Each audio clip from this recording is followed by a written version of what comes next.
Hello, everybody, and welcome back to the Barbell Mamas podcast. It is 2026. We have rung in the new year, and this just seems to be a time for reflection and anticipation. I always find that with the slowing down of work life, I have littles at home, so it feels very chaotic at home. But with a little bit of time away from work, I also find that it's my time of creativity and a time when I am thinking about my year and have all these ideas of what I want to do. And I always have to toggle it with what is realistic. And over the last couple of years, I have really moved away from New Year's resolutions, like these goals of things that I want to check off a list, like a to-do list. I still have a couple, like I want to run another half marathon this year, but I have really shifted gears to intentions. Intentions for the upcoming year, things that I have learned from prior years that I'm going to bring into this year, building, deconstructing, changing, pivoting. Why I really like intentions over resolutions is that there isn't a pass fail or I did this or I didn't do this. Really, it focuses on the process. There's a quote, and it actually comes from The Office, that says, I really wish you knew you were in the good old days when you were actually in them. I have thought about that a lot. Around my mom's life, with my mom having passed away recently and losing our babies with the miscarriages and those types of things, and trying to hold on to that joy and happiness when you're in a period of grieving. And so kind of thinking about what we want those intentions to be. I don't know if you do anything like vision boards, but I have 8 intentions for the 2026 season that I would love to see done more intentionally, more regularly in the pregnancy, postpartum, motherhood space. And let me know if you agree with these.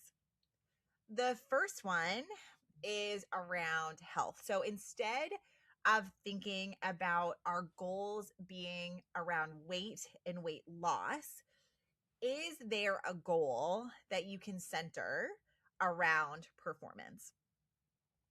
Getting more mobility, doing a better, working into feeling better in your hip or your squat. Instead of talking about trying to lose 5 pounds, if we are going to do goals, think about, trying to run that half marathon or trying to consistently squat 100 pounds in the gym or to be able to do 5 unassisted push-ups on our toes, something like that. And because I know that so many people do these resolutions that are our goals, when we focus on performance related goals, what is really wonderful is that usually the body composition change is a consequence of that goal, right? If we have a goal to run a half marathon, our running volume increases, our caloric demand increases, we start to be intentional about our nutrition, we have more calorie burn, so we sleep better. And the positive feedback loop often comes into play. And then as a consequence of that, your body starts to change. And so instead of anchoring that intention or that goal or that resolution on the scale, can we anchor it to something related to performance?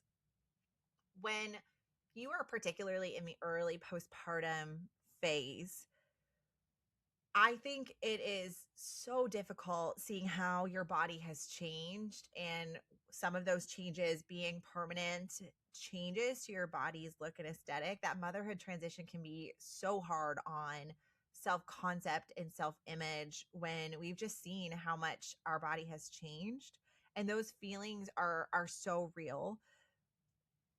That's going to continue into the aging process, right? Like our having to be mindful and intentional and aware that our bodies are going to change as a consequence of aging. We're going to have more wrinkles on our face. We're going to have more skin that sags. We're going to look like we have laugh lines and frown lines and the stress 11s in between our foreheads with that menopausal transition, our body composition, the rigidity of our skin, all of those things change with age.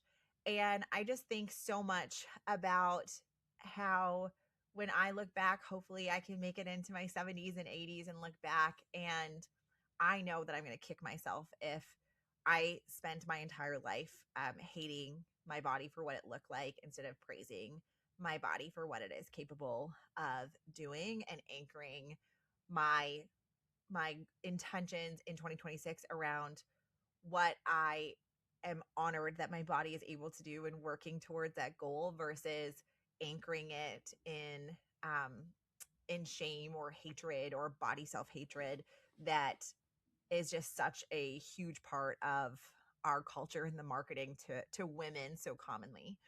I think I told you this story. My mom had a lot of struggles with mental health issues. And this is like kind of last little story before I go to my number two. And she was on a medication that was more popular, 10, 15 years ago than it is now because we have different variations of it. But one of the big side effects of it was changes to your metabolism. And so it kept my mom really stable from a mood perspective, but it caused her to gain a lot of weight. And then it also made it really hard for her to get it off. And so she had gained over 100 pounds, over 100 and a bit pounds across her midlife between struggles with mental health and mood and stress eating and metabolism changes, etc., menopausal transition, all the things.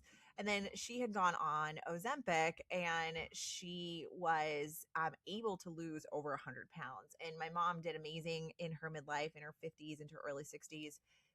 Her low back pain had gone away. She was starting to fit into clothes again. She had gone on a really big journey to try and help with her health. And when she got cancer, because of the risk of weight loss and things that they do not want you to lose weight, she didn't go on the Ozempic anymore. With that, she gained a little bit of weight when she was in her cancer treatment. And I remember her complaining about the fact that she had put this 10 pounds on. And I said, Mom, like, this is not the time in your life for you to be like hating what your body looks like because you can breathe now, you can move now. Like, the cancer treatment has given you your quality of life back, at least temporarily. And, she said, but I worked so hard to get this weight off, which was so real. And that's such a real sentiment. What I took away from that conversation is that my mom spent her entire life wishing her body looked something different. And then 5 years later, she would look back on her body from 5 years ago and be like, oh my gosh, I wish I had that body. And then in 5 years away, she'd look back and she'd like, I wish I had that body. And so even struggling to breathe with cancer, it was so ingrained in her that she hated her body. She hated what her body looked like. And if only her body would look like this, she would be happier with her body. And that time never came. That it really has made me think about this in 2026 about how much time do we spend being hurtful to our body, things that we would never say to a friend of ours or somebody that we love and cherish deeply, but we say it very commonly to ourselves. So can we anchor those intentions, resolutions, goals to something performance related and allow those health changes and behaviors to make it easier for that performance advantage, and then know that often those body composition consequences happen.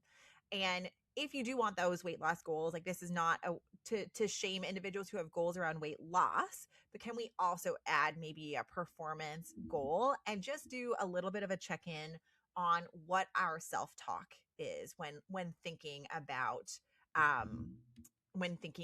those intentions and that goals and what that's rooted in. Now, the next thing is that in that same vein, many people are starting diet plans and all these types of things to try and increase their health.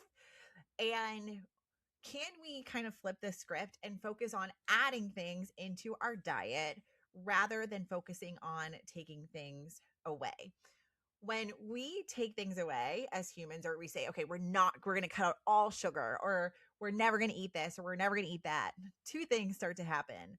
one, our scarcity brain is like, what do you mean I can't have it? And then we're like, okay, well, I'm going to start this on Monday. So I'm going to eat this entire bag of chips because I know on Monday I'm not going to be able to have them again.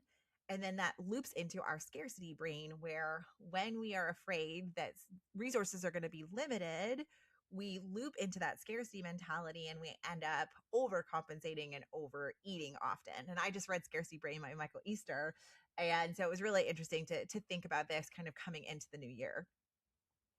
Some of our intentions as a family are a couple of things. Number one is that the Mediterranean diet, from a health perspective, is some of the strongest evidence we have for reducing risk of cancer, all cause mortality, cardiovascular disease, etc. And so we are going to be adding in more meals or looking for more recipes that focus in on that Mediterranean diet, which basically means that I'm trying to add in a lot more vegetables into our diet. We are okay, but definitely not as much as we need to. And then one of the things that Ellen Seppi, she's in the older adult division with me when I work where I work at the Institute of Clinical Excellence. She really got me into this. And then I went down a lot of rabbit holes, has been around many gastroenterologists and those who are involved medical providers in gastrointestinal cancers, are saying that one of the biggest risk factors for many of us, based on changes that we've had in our diet over the last several decades, is that our fiber is way too low. When our fiber is low, our risk of cancer goes up. And so one of the things I'm adding in is an intentional increase in the amount of fiber in my diet. And so my husband has been laughing at me because as we have, this kind of started for us at the end of 2025 into 2026, is I've been adding like chia seeds. I've been hiding chia seeds in like everything for us and for our kids, just to start adding in or being very intentional about adding fiber in. And so the intention for this 2026 season is, how can we add in things, and ideally um things that are not super cumbersome, right? And this is going to go into number 3, is when oftentimes people start these big challenges, things like 75 hard, there's such a drastic change that they're not sustainable for a long period of time. A lot of popular diet trends are like this too, like the ketogenic diet and the carnivore diet, all these things where you're like, I'm never going to have sugar ever again. And an apple is too much sugar. And therefore, in the short time or short term, it can be really beneficial. But then we see a lot of weight regain when we get to this time where we're exhausted from the rigidity of these different health initiatives and end up coming back right into our solid, our previous habits rather. And so my third intention is, when thinking about adding in, can we habit stack to make things more manageable? For me, one of my intentions for 2026 is to have earlier mornings. I do not like early mornings for me. And it's funny because all my parents are going to know that when I say sleep in and I say 6:30, that having littles, especially one that likes to get up at 5:30, that truly is a sleep in from a morning perspective and flow of the morning perspective. But having that early morning and kind of habit stacking little easy things make things more manageable. And so, one example of habit stacking is that as I was cleaning up for dinner or cleaning up after dinner, I make coffee for the morning, which may seem like something that you do all the time, but that was not something we would always make coffee in the morning. And that made getting up earlier easier because I knew coffee was already made. I just had to press the button. And then by the time I let the dogs out, came back up, I would be able to get my cup of coffee. And I really appreciated that. Getting up early in the morning, talking about making these like incremental shifts, I am now getting up from 6:30 to I'm now getting up at 5:15 in the morning. 5 kind of sounds a little miserable, even though it is only 15 minutes. But I actually started at 5:50 in the morning, and then I went to 5:45. And so over the course of like the last, I would say 7 or 8 weeks, I've chopped down by 5 minutes until now I'm at 5:15. And that made it feel like, okay, it's just 5 minutes earlier. It's just 5 minutes earlier. And I was able to trick my brain instead of going from 6:30 wake ups to 5 a.m. wake ups and then really rocking my body with a new health habit. So that is number 3. So thinking about performance instead of only focusing on body composition, adding things rather than taking things away, and then habit stacking for making things manageable. Number 4, what I am hoping that you all will be thinking about, or my piece of advice for the 2026 season, take them or leave them, is that we often focus many of our intentions around our physical health, which I think is amazing.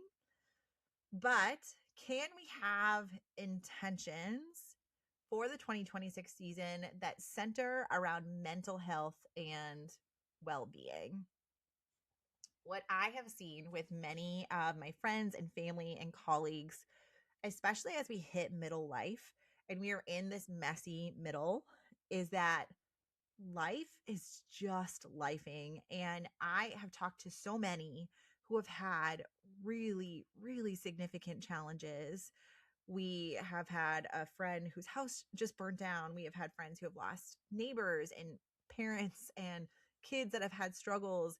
And it is hard to maintain a high level of work performance, keep up with everything at home, marriages, relationships strong, keeping with your friends. Like there's just so many things that are challenging to maintain if you are in middle life, right? In between 20 and or I should say 30 and 50 for many is middle life. How can we prioritize the fact that as a society, as a culture, we are just so stressed out? Like if I hear breaking news one more time, I think I'm going to get a nervous tick because social media is stressful and I'm looking at all these things happening in our world that are stressful, and you have stuff at home that is stressful and you feel like you never get a reprieve from it. And so one of my intentions was doing a 10-minute mindfulness meditation. I got the Calm app and I'm doing their daily Calm. 10 minutes is super manageable for me. And I have added in some yoga around the kiddos so that it's not taking into some of my very limited alone time. And if the kids do it with me, they do it with me. If they don't, they don't. My 6-year-old says it's boring. My 4-year-old thinks it's fun sometimes to come and join with me. And that to me is mind exercise versus physical exercise. And so I've been trying to do yoga a couple of times a week. Prioritizing that mental health space, I think, is something many of us need to be thinking about and taking a reflective pause to see how we are doing and be real about it, right? Because that comes into my next period, is that our nervous systems, for many, and especially when you're just in the thick of motherhood, are just overstimulated and stressed all the time. And for many, we're kind of like, okay, this is just the season of life we are in. Absolutely. And there are things that we can do that are small, like pausing, having an alarm in our phone at 1 p.m. every day that goes off, and we close our eyes and we take 5 deep breaths, or find out that time when you are at your max of overstimulation and go into the bathroom, close your eyes, and take 5 big breaths, right? Unless your partner was in there beforehand, then don't take 5 deep breaths or go somewhere else. And I think that part of it, focusing on mental well being. And for someone like me who has always been a very type A, high drive, can handle a lot of things, and that has just been my mode forever and ever and ever, acknowledging that even though I can do it, it isn't the best thing for my health, has been a very hard gut punch for me in 2025. And what that means for me is that I need to be very intentional about doing less and being very intentional about where I put my energy. And so I think that nervous system intention or goal is something really important. My next two kind of pieces of thought for our intentions for 2026 is, number 1, anticipate setbacks, and number 2, anticipate hard periods where everything isn't going to be perfect and optimized. One of the things that I have learned from 2025 is that life waits for no one, right? I was in the busiest professional season of my life between September and December. I took on an assistant professorship position. I was teaching a new course. I had 8 courses booked in the fall. I had multiple online cohorts. Like there's just a lot that was going on. And in that 3 months, I had just lost my dog. I had had a miscarriage and my mom died. And when you're in this busy professional season and then life hits you like a ton of bricks, one, it's so easy to think, oh my gosh, this isn't fair, and kind of spiral that way. And the second thing is that you realize how resilient you are. And so some of my intentions have been around like spiritual reading and reading around mindfulness and meditation. And I have really started learning a lot from Eastern religion. And one of the things around Buddhism is knowing that suffering is inevitable. And that might sound really negative, but it's actually, for me, it has been very liberating. When I was going into life assuming that there weren't going to be setbacks and that I got rocked every time a setback happened to me, then I would be struggling to find this equilibrium and I would be perseverating on that setback. What I want to work on in 2026 is that there are going to be hard periods, but I can do hard things. And there are going to be setbacks, but because I'm not thinking about pass fail, that if I binge on sugar one day because I'm super stressed out, that all of a sudden I have failed and I failed my resolutions and now 2026 is doomed to be a failure. Because I'm trying to work on that mindset piece, and hence why I'm pivoting more to intentions over resolutions. I think that can be a really important like reframing around what my mindset is. And it's been really interesting kind of as I'm grieving, just exploring different aspects of religion and spirituality and those types of things, and what those look like for my life versus, celebrating what that looks like for other people. And then the last thing that I'm going to challenge you all to do before I close off this podcast is to try and set your word or your phrase for the year ahead. What do you want that word to be? And return to it often. And so maybe that's setting an alarm every 3 months, and at the end of every quarter, reflecting on, have you stayed centered on whatever that word could be. 2025, I think my word ended up being survival, or grit. I don't think I would have felt that way at the very beginning of 2025. I didn't anticipate how bad it was going to be. My word for 2026 is calm. And that doesn't mean to slack off. That doesn't mean to be lazy. That means to very intentionally set myself up so that I, as much as can be avoided, do not go into this overextension, over leveraging, and overwhelm that has really been a cornerstone of 2025 and honestly the decade before that. I always joke that present Christina hates past Christina, because past Christina thinks that all this is going to work out and we have all this time to do these things. And then current Christina, in real and reality, knows that I've overextended. And then current Christina doesn't learn. And then future Christina ends up struggling with it. And so I am going to center around that word, around calm.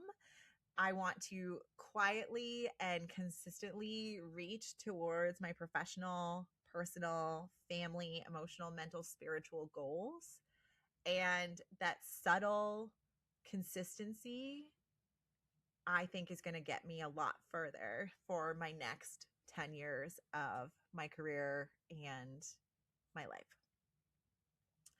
All right. I hope you all found this helpful to kind of do a big summary of the 8 kind of points for intention for 2026 that I hope that we can reflect on.